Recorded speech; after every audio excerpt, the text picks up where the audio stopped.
One thing new that I have watched, which I wanted to watch for ages because the cast looks stellar, and damn the critics for what they said about it and the people that watched it. I really wanted to watch Argyle.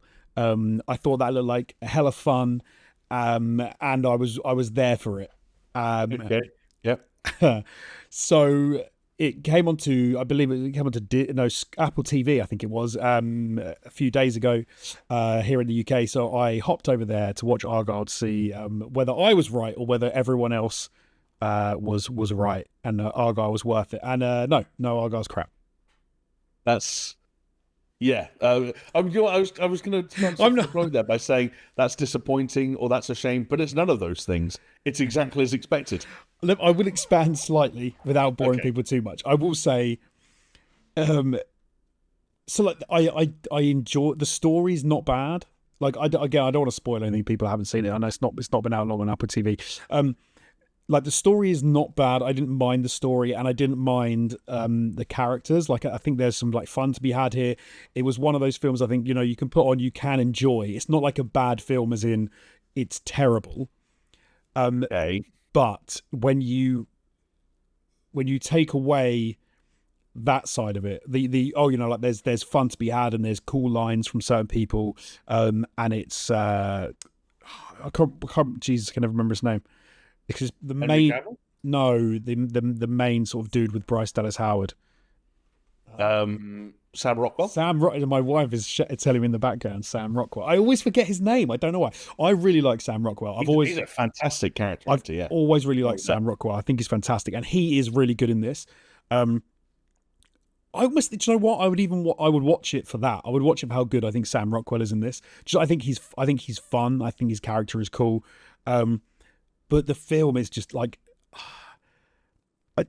it's Michael Vaughan, right? Like the director. It is. Yes. Yeah.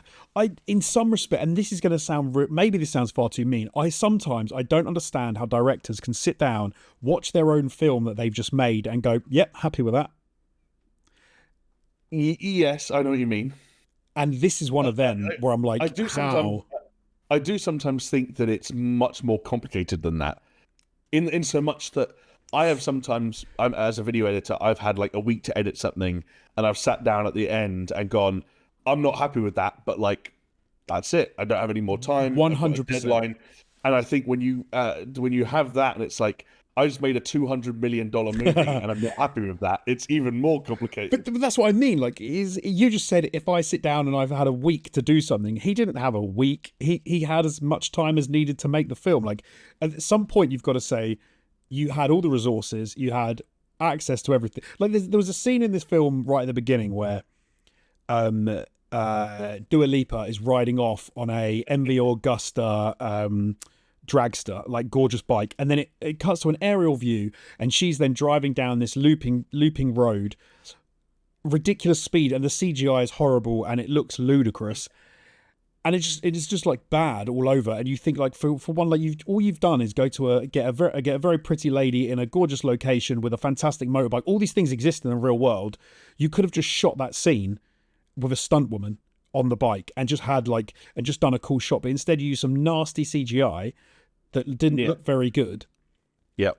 I was kind of like, and then all it is, it's just a setup for a shot that is in the trailer, like where John Cena then like grabs her off the back of the bike as she drives past. Like, there's nothing that goes on that didn't. There is a bit of a car. All right, there's a bit of a car chase, and there's some ridiculous stuff that was fine to use CGI because it was like needed.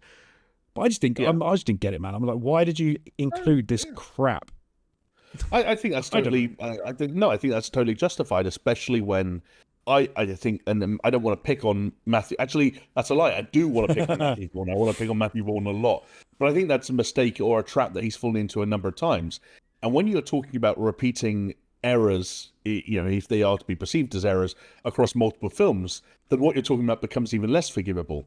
And I think what's frustrating about Matthew Vaughn, and ironically, it's what I sometimes find frustrating about Guy Ritchie too, considering the way that their careers are obviously linked, going back to the beginning when Vaughn produced Lock, Stock and Snatch, and they were kind of joined at the hip for a little while there before Vaughn went off directing, is that they are both in their kind of their modern filmographies guilty of the same thing, which is just like, obviously you're talented, obviously you can write sharp dialogue, you can come up with interesting characters, you can write twisty-turvy, entertaining stories. Why are you stuffing it with all this bloated, overly CGI'd, poorly choreographed nonsense? Like, I saw one sequence from Argylle, which, granted, wasn't done any favours by the Twitter user who clipped it out and removed it from all context, but it looked to be a fight scene that took place on ice. Would I be onto something with that? Yeah. Okay, I won't ask you to say too much in case you think that's kind of spoiler territory. But, like, it's almost as though I don't know which would be worse. Matthew Vaughn choreographing this ice skating fight scene down to a T and it looking as ugly as it did, or Matthew Vaughn writing the script for Argylle, getting to the point that he cared about the least, and just writing down one sentence where it's like, character and character get into fight on ice, and then leaving it to, like, second units and visual effects supervisors to fucking, like, make up the rest. I don't know which version of it I hate more, but, like, I don't know. The problem is as well, like, your framing of that. See, and I don't want to say it because I don't want to, like I said, I don't like spoiling stuff for people. There are similarities in Argylle to another film, which I really like, and there's even down to, like, some of these things you're alluding to that happen in that other film. On paper you could write down, then the character does this, but the way that the two movies handle it is so different, and the reason it's different is because it's stylistic. So one is gritty and like and is like hard boiled, and one is Matthew Vaughn. But the problem is, like, I like what I think Matthew Vaughn thinks sometimes and how he wants to do something, but I think the execution just doesn't meet maybe what he was hoping to achieve. And so, like, the scene that you've alluded to is the worst film in the scene bar none, and it's horrible. And I jokingly, like, I guessed it as before it happened, and I was like, oh my god, they're not going to do this, and then they did, and it was like, oh, why would you? And then it was even worse in the execution.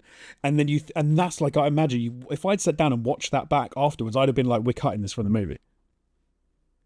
Right. Like, it's that bad. Like, do you think in terms of story and pacing, like, you could have just got rid of that scene? Oh, completely, 100%. It doesn't even need to be there. Like, it's actually it subtracts from the movie existing.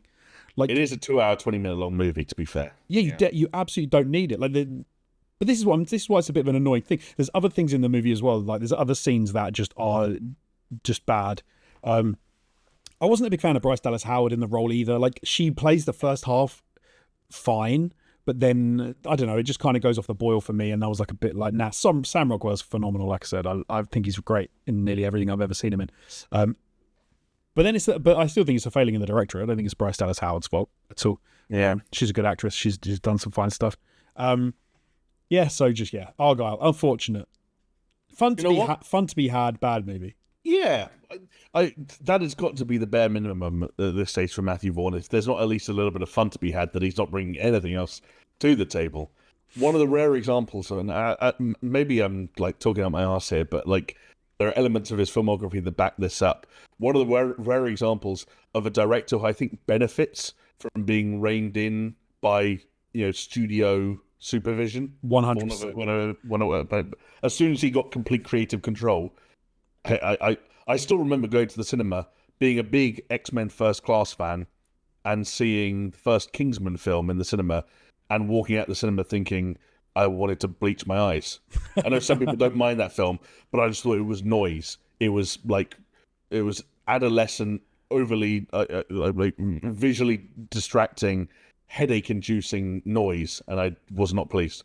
And I haven't watched a Matthew Vaughn film in its entirety since. But I think that's a massive issue with directors, especially, is you see some older stuff from directors when they didn't have access to things, and the way that they put things on screen is incredible, because it's the way that they managed to work with what they didn't have to put something, to do something amazing on screen. And I think you can see this in the early days of, like, really good directors.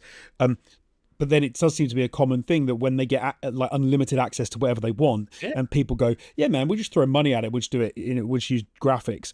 And it's not a good example for me is, like, look at the first Matrix film versus, like, the second and third. Yeah, sadly, while I do back them, more than most people, I tend to agree. And I think things like that happen all the time, like, you know, and you think actually the limitations that director had, or directors in the case like the Wachowskis, the limitations that they had applied to them made them better filmmakers because they had to use, they had limited amount of stuff to do. Look at a film like Reservoir Dogs, right? Where Tarantino's so limited, he effectively makes a film in a breakfast bar and then in a warehouse, and the whole film happens in those two places, and it's a phenomenal film people still talk about today. That film would not have been made better if Quentin Tarantino was given hundreds of millions of dollars and he did a whole bank heist and the whole thing happened, and you got to, like, it wouldn't add anything. It would have detracted from it. So yeah, no, it's just a little bit frustrating because, like, I don't dislike Matthew Vaughn. I was one of the people who thought Kingsman was all right, and I didn't even mind the second one that much. I thought, again, there was, like, it was fun to be had. It wasn't great. There was still the chonky problem with the CGI, but it wasn't quite as bad as I think Argylle was.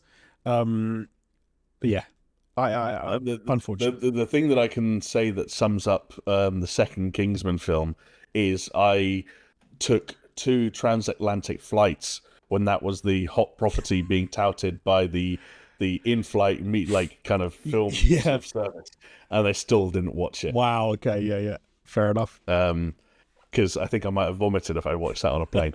But weirdly enough, do you know what I did rewatch just last year? Layer Cake, Matthew Vaughn's first film, and I was pleasantly surprised. I thought that film held up quite well.